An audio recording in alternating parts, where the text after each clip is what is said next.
Անի Սամսոնյան, Լուսավոր Հայաստան, խնդրեմ։ Շնորհակալություն, պարոն վարչապետ, ես ձեզ հարց կուղեմ կառավարության ծրագրի կատարման զեկույցից։ Ուրեմն 2018 թվականի հունիսի 1-ի ծրագիրը, որը դուք ներկայացրել եք, այնտեղ օրենքի առջև բոլորի հավասարություն, արդարադատություն եւ մարդու իրավունքների պաշտպանություն ենթաբաժնում կար հետեւյալ մասը. պետական հիմնարկների եւ մասնավոր ընկերությունների ներկայացուցիչների եւ քաղաքացիների շփման մշակույթ տեղականորեն պետք է բարելավի։ Միմյանց նկատմամբ հարգալից լինելու, հերթ կանգնելու մշակույթը պետք է արմատավորվի հետևողական քաղաքականության արդյունքում։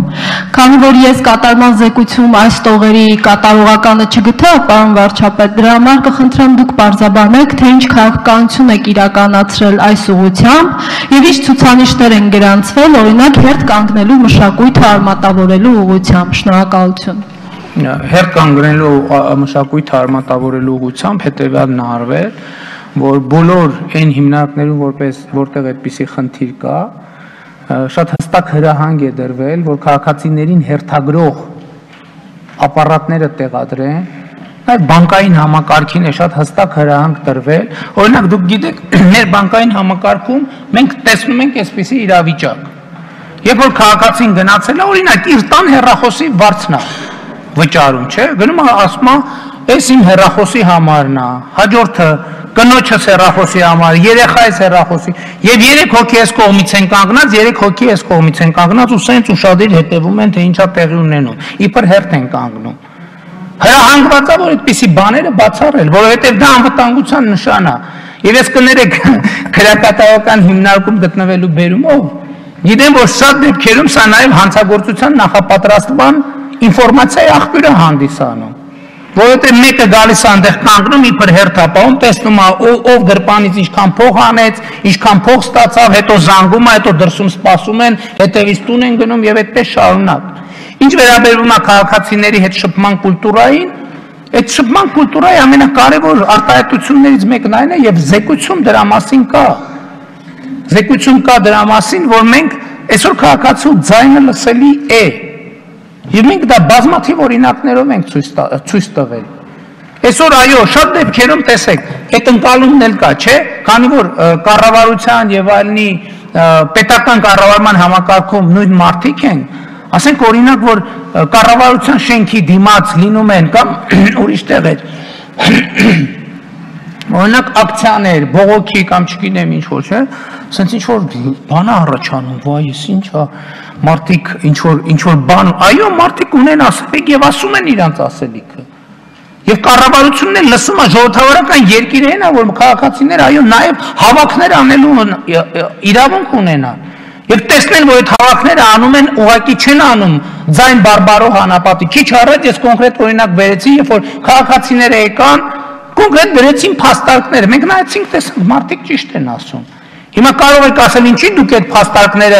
դուք ինքներդ չէիք նկատել, դա ձեր պարտականությունն է, որովհետև մենք այդ հարցի քննարկումը ուրիշ տեղից էինք սկսել եւ հնդածած ուրիշ հանգամանքներ էին բարձր եւ երկխոսությունն է դա։ Մենք չենք ասում, որ կառավարությունը ակունք իմաստության է, ինքը ինչ ասեց, ինքը վերջ, ինքը ասել է,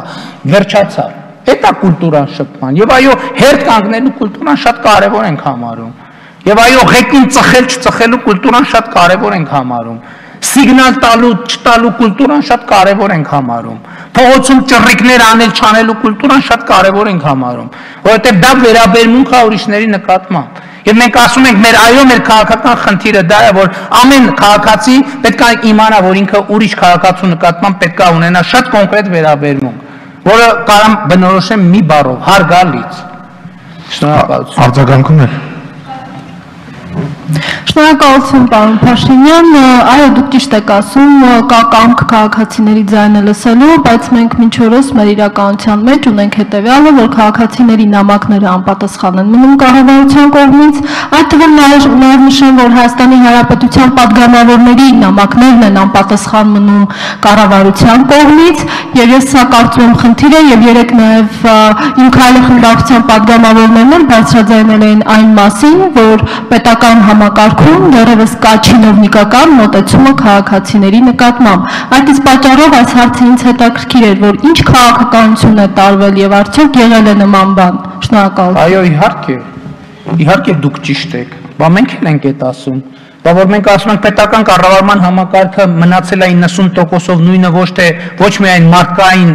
առումով, այլև մտածողության եւ գործելակերպի առումով, բա այդ ենք ասում։ Բա դրա համար ենք ասում պետական կառավարման համակարգը պետք է օպտիմալացնել։ Բա դրա համար ենք ասում, որ 80,000 դրամ ստացող չինովնիկը, որը 64 թվին ծտեղ նստած է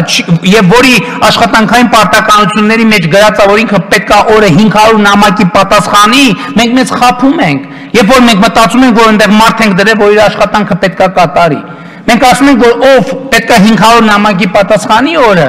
պետք է գոնե 500,000 դրամ աշխատավարձ ստանա։ Եվ առնվազն ունենա պատշաճ մասնագիտական պատրաստվածություն, նախ կարդացած է հասկանա, երկրորդն է հասկանա, թե ինչ պետք է պատասխանի։ Այդ ով այնց ասում եք, ոնց որ այդ խնդիրները ես եմ ամեն օր առաջ քաշում կառավարության առաջ, եւ այդ խնդիրները ես եմ առաջ բերում մեր քաղաքական օրակարգ, եւ շնորհակալ եմ ձեզ, որ անդադ դրա մասին հիշեցնում եք, որովհետեւ դա շատ կարեւոր ուղղություն է։